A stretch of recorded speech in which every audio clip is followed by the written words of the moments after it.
Ẹ̀yin èèyàn ilé èwo lẹ ṣe àlàáfíà ni ẹwà gbogbo lè ń kọ́. Gist tèmi bí a ṣe gbọ́ wọn ní Sears tí kábíyèsí pè wá sí inú palace èyí tó jẹ́ pé ó máa ń ríran all the time. Ó sọ fún kábíyèsí nípa Tádéníkáwò wípé ọmọ olóríire ológo ni Tádéníkáwò, wípé ó máa great ju màmá ẹ̀ lọ àti bàbá ẹ̀ lọ. Ẹ̀yin èèyàn ilé ẹ jẹ́ ká jọ gbọ́ gbogbo ẹ̀.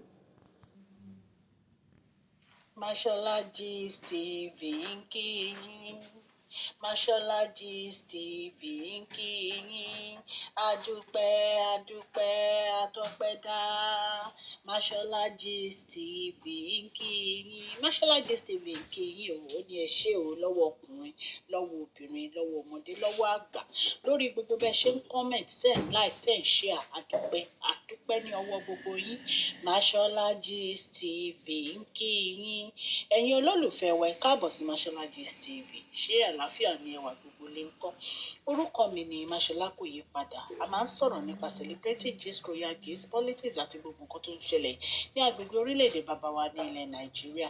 A ń sọ̀rọ̀ nípa celebrity gist, royal gist, politics àti gbogbo nǹkan tó ń ṣẹlẹ̀ ní orílẹ̀-èdè wa. Ẹ̀yin èèyàn lè tẹ́ bá ti subscribe, ẹ tẹ notification bell kẹ́ ẹ subscribe so that a bá ti post any gist ẹ máa rí.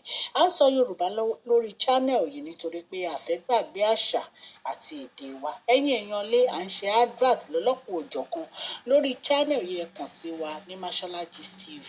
Ọlọ́run Elédùmarè á bá mi gọ́wọ́ yín sókè o. Ọlọ́run Elédùmarè á bá mi ran gbogbo yín lọ́wọ́ o.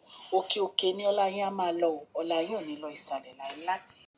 Ẹ̀yin èèyàn ilé bí a ṣe gbọ́ wọ́n ní bàbá yìí wọ́n ní ó ti pẹ́ tó ti máa ń sọ ọ̀rọ̀ nípa kábíyèsí Queen Naomi, bí Ọlọ́run ṣe kọ àwọn méjèèjì pọ̀ tọ́lọ́run yàn wọ́n fúnra wọn. Wọ́n ní ó máa ń sọ̀rọ̀ wípé kí kábíyèsí kí wọ́n má jẹ́ kí Queen Naomi lọ o, wípé nítorí pé àwọn forefathers kábíyèsí wọ́n ti fi ọwọ́ sí ọ̀rọ̀ Queen Naomi, wípé nítorí kábíyèsí ló introduce Queen Naomi sáwọn forefathers wọn, wípé wọ́n dẹ̀ ti accept wọn, wípé wọ́n dẹ̀ ti accept wọn, wípé ìtorí ẹ̀ ni ìjọba kábíyèsí ló fi ń dùn, wípé tí eku ń ké bí eku, tí ẹyẹ ń ké bí ẹyẹ. Ẹ̀yin èèyàn lé àti mú gist wá fún yín rí. Bàbá yìí kan náà ló tún jáde ló sọ̀rọ̀ nípa Tádéníkáwò pé Tádéníkáwò ìgbà tiẹ̀ gan á tún ju ti kábíyèsí lọ, wípé ọmọ tó jẹ́ pé ó máa láàánú ni, ọmọ tó dẹ̀ máa ṣàánú kábíyèsí ni. Wọ́n ní Ọlọ́run dìídì fún kábíyèsí ní Tádéníkáwò ni nítorí pé kábíyèsí ní àánú. Wọ́n ní Ọlọ́run dìídì yan Tádéníkáwò fún kábíyèsí ni ó fún wọn nítorí pé Ọlọ́run rí i pé inú kábíyèsí dáa, wípé wọ́n dẹ̀ ń ṣàánú àwọn ènìyàn. Ìtorí ẹ̀ ni Ọlọ́run fi ṣàánú wọn láti fún kábíyèsí ní Tádéníkáwò. Wọ́n ní kí kábíyèsí kán má rè pé ọ̀rọ̀ tí àwọn ń sọ yìí nǹkan tí àwọn lè fi ṣeré ni, wípé ọ̀rọ̀ tó ṣe pàtàkì ni àwọn ń sọ fún wọn. Ẹ̀yin èèyàn lé wọ́n ní Tádéníkáwò ó máa mú ìtura wá sí inú reign kábíyèsí, wípé ó máa mú ìtura wá, ó máa mú ọlá wá, ó máa mú ìbùkún wá, wípé Tádéníkáwò, wípé Ọlọ́run Elédùmarè olóyàn fún kábíyèsí ló fi fún wọn, ló fi ta wọ́n lọ́rẹ gẹ́gẹ́ bí ọmọ, wípé ọmọ olóríire pé ó máa reign ju bàbá ẹ̀ lọ, wípé gbogbo nǹkan tí ò tó ló máa ṣẹ́kù nítorí Tádéníkáwò. Bí a ṣe gbọ́ allegedly nìyẹn o. Ẹ mọ̀ pé nǹkan tá a bá ti gbọ́ lórí social media la máa ń torchlight. Wọ́n ní kí kábíyèsí má kọ etí ikún sí ọ̀rọ̀ tí wọ́n sọ fún kábíyèsí yìí, wípé ó ṣe pàtàkì. Bàbá yìí tẹ̀síwájú allegedly bá a ṣe ń gbọ́ wípé wọ́n ń bá kábíyèsí fa wàhálà yìí, wọ́n ń bá wọn ja ìjà yìí nítorí pé wọ́n ti rí ọjọ́ iwájú ni, wípé Tádéníkáwò wípé ìtura ni, wípé ìṣẹ́gun ni Tádéníkáwò.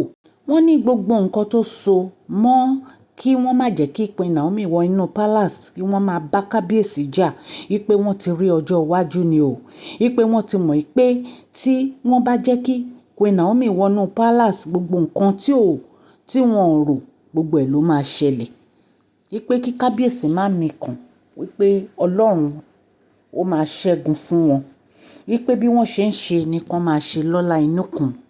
Wọ́n ní gbogbo nǹkan tí kábíyèsí ń go through wọ́n ní Ọlọ́run rí gbogbo ẹ̀ o wọ́n ní Ọlọ́run dẹ̀ máa ṣẹ́ ogun fún kábíyèsí wípé Tádéníkáwò máa jẹ́ ọmọ tó jẹ́ pé kábíyèsí máa lè fi ọwọ́ kàn tó máa lè fẹ̀yìntì láti ṣẹ́ ogun yìí wípé àyànmọ́ wọn rọ̀ mọ́ra wọn.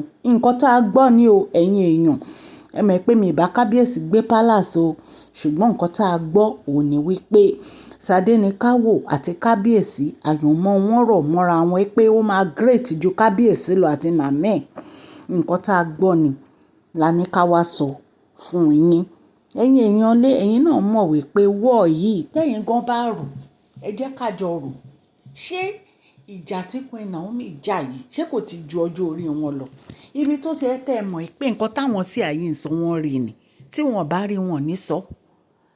Kì í ṣe sí àyè kì í ṣe ẹyọkan kì í ṣe èkejì kì í ṣe ẹ̀kẹta kì í ṣe ẹ̀kẹrin.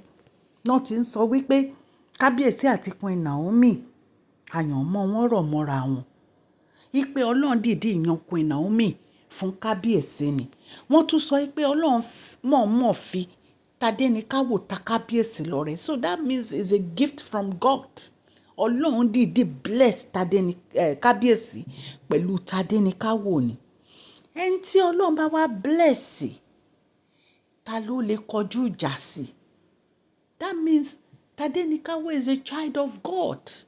Ta ló lè kọjú ìjà sí ọmọ Ọlọ́run? Kò sí.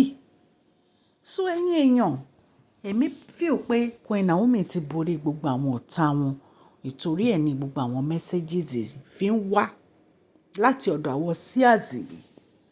Bí wọ́n dẹ̀ ṣe sọ bẹ́ẹ̀ ló ṣe máa rí ní àṣẹ Ọlọ́run ọba. Wọ́n ní ìjà tí Queen Naomi ń jà yìí wọ́n ní ìjà kábíyèsí ni wọ́n ní kì í ṣe ti Queen Naomi. Wọ́n ní agbára Ọlọ́run wọ́n máa win battle yìí. Wọ́n ní kí kábíyèsí kó má ṣe ṣàárẹ̀.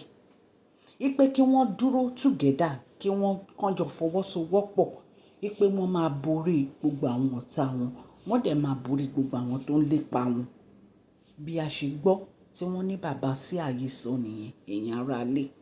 A ní ká mú wá fún yín ká torchlight ẹ̀ fún yín.